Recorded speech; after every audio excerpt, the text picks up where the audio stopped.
This episode of Film Stock Reviews, I'm reviewing Season 10, American Horror Story Double Feature. Now, Season 10 is divided into two parts, 10 episodes.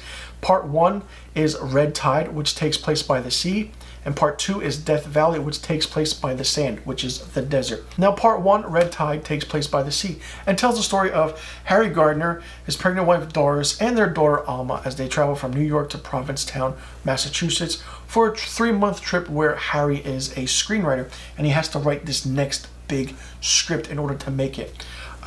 His daughter Alma is a aspiring violinist. His wife Doris is a home decorator. So they have all aspects of certain things that they do. And they find out that this town is not what it is.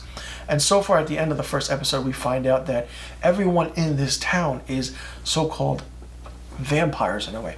And the reason they become these vampires is they take this red pill. And in this red pill, when you take it, your creative instincts always inspire you. So once you take it, say you're a screenwriter, all of a sudden you get these ideas for a story that you just start writing and dishing out like crazy, one by one, here and there, here and there. And then all of a sudden you stop. But when your creative juices stop flowing, you have a hunger for one certain thing. And that hunger is the thirst of blood. So Harry has to start going out killing people, has to start doing things. And it's not something that he wants to do, but he has to do it because he has to feed his appetite. Also, Frances Conroy as Belle Noire and Evan Peters as Austin Summers play a huge role in this first part of the season. They are also writers and they try and, use their creative spark, but they also kill. And they kill in a way where they bring Harry in to do their, work for them. Also on this island, we have Sarah Paulson as TB Karen, or Tuberculosis Karen. She's this homeless person who knows what happens when you take this pill, and then it just spirals out of control. And Macaulay Culkin is in this. Wow, I want to say Macaulay Culkin is really, really fun as Mickey in this. He gives a different dynamic, than what he is. He basically is trying to live off his, work that he does. He, solicits himself for sex and drugs, but he doesn't take this red pill at all. And while everything's happening, you find out that certain things are not what it seems. And when you take this red pill, you, like I said, you become all of a sudden this mastermind of what it is. Now, of course, Alma, Harry's daughter, does take the pill. She becomes a violinist, and she just goes crazy with what she does, but she's so infatuated with power that she's like a young girl, but then all of a sudden she wants this power. And then near the end of the season and the, part, the end of this part 1 series of the double feature, we find out that Alma gives her mother Doris the pill as well. She's an aspiring designer. She wants to design this and that. All of a sudden she starts changing. The reason she starts changing is because when you're given this red pill and you have no talent, you turn into a blood-sucking vampire. It's really interesting about how this part 1 Red Tide was done. I was really impressed by it, but it was so fast and so moving how everything just closed out right away. The first part, Red Tide, is only 6 episodes, and it's interesting to see how it is 6 episodes, but there's so much that happens that the closure of it is really, really interesting and really confusing at times. And then all of a sudden, that's it. That's part 1, Red Tide ends. We don't get a backstory of how the chemist played by Angelica Ross developed these things. She only says that she developed it at a certain security government lab. That's it. And then things start happening. And then in the 6th episode, the final episode of part 1, the season finale of part 1, Red Tide, all these deaths happen that you don't even know what's happening.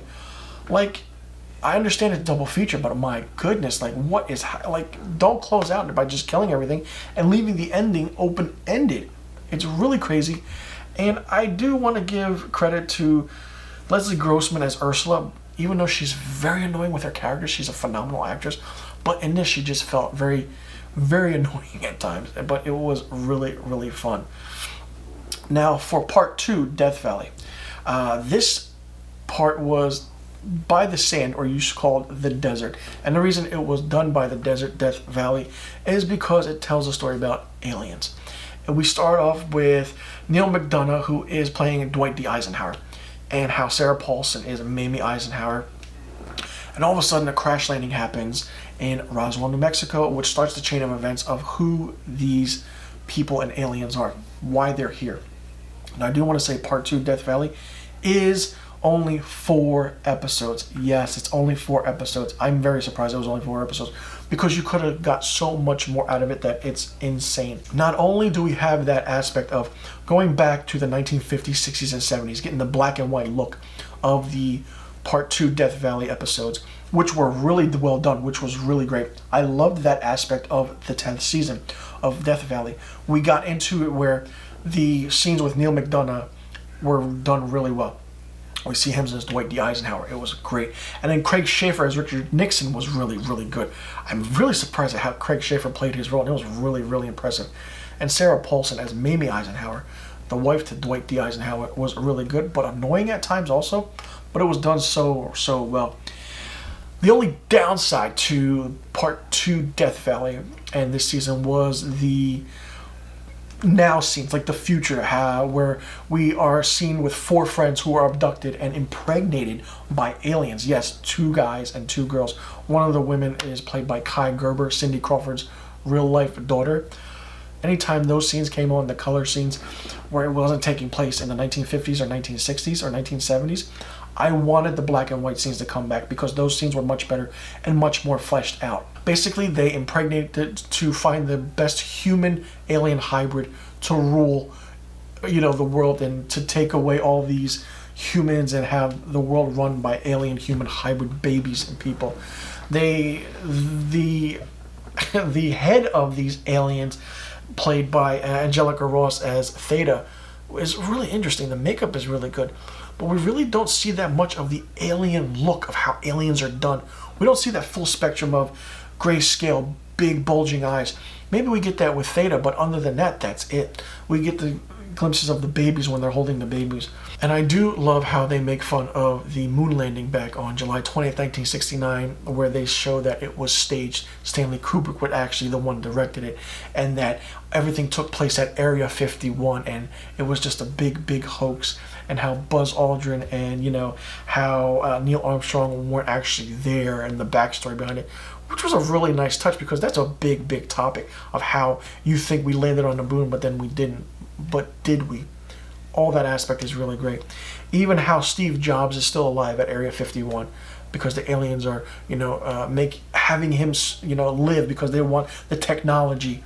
And there is a scene where it's so interesting and weird, because we have Cody Fern come in as evidently an alien called Valiant 4. He introduces a briefcase to Dwight D. Eisenhower and Richard Nixon. And he opens it and he says, "This is your future technology. This is what we have in store for you." And you see it, it looks like an iPod. It actually is an iPod. It's ridiculously funny, but so stupid that they would put something in there like this to see our future technology. Why is it like this? Is it alien run? Is the iPhone you have alien run? Is the computer that you look at alien run? Is the camera I'm talking to you into alien run? Who's looking at it? What's happening? What's going on? All this aspect of, Steve Jobs is there at Area 51. All of a sudden they have this technology. They put it together. What is it? What do they want? And are we actually using alien technology right now? Because evidently we're getting iPhones every year, one after another. It's as of this review, we have the iPhone 13. It's insane. So this, whole Death Valley concept was really smart.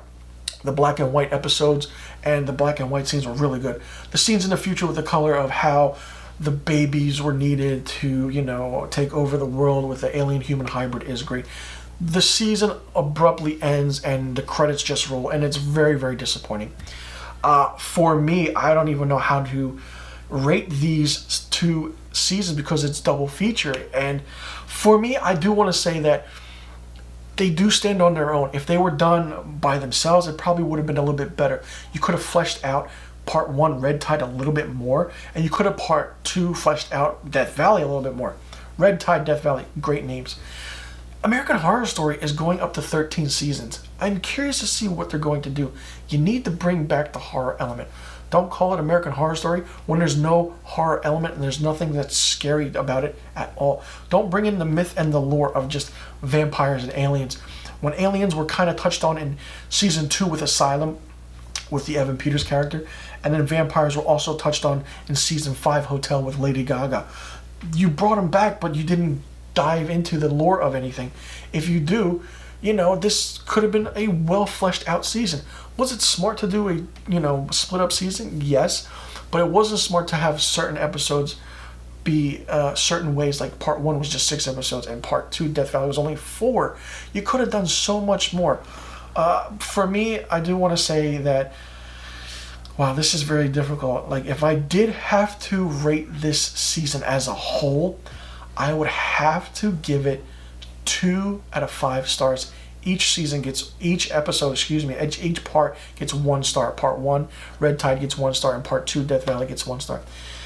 Is it the worst season of American Horror Story? No, it's not. That still goes to Roanoke, and this is a second for me. And it's Roanoke and then double feature and then Freak Show. I know I'm going to get a lot of shit probably, but hey, it's just what it is. So let me know in the comment section below what you thought about American Horror Story double feature, part 1 Red Tide and part 2 Death Valley, which each one, part 1 Red Tide was taking place by the sea, and part 2 Death Valley was taking place by the sand or the desert. Let me know in the comment section below what your thoughts are about this season. Did you like it? Did you not like it? What did you think of it? Do you think certain characters could have been fleshed out more? And do you think this is the worst season of American Horror Story? We're in the 10th season of this horror anthology. Fan favorites didn't come back. We didn't have Kathy Bates. We didn't have Angela Bassett. We didn't have, Jessica Lange. If you brought back those actors to this franchise, I'm pretty sure it would have been really, really fantastic. I did love seeing Macaulay Culkin in this. Definitely give him a wide range of acting. This was really good to see him as. And Finn Wittrock was really good in the first part, and I was very surprised to see Neil McDonough as Dwight D. Eisenhower in this, because he is a fantastic actor. He's very, very underrated. So let me know in the comment section below what you thought about American Horror Story double feature, and I'll see you guys in the next review video.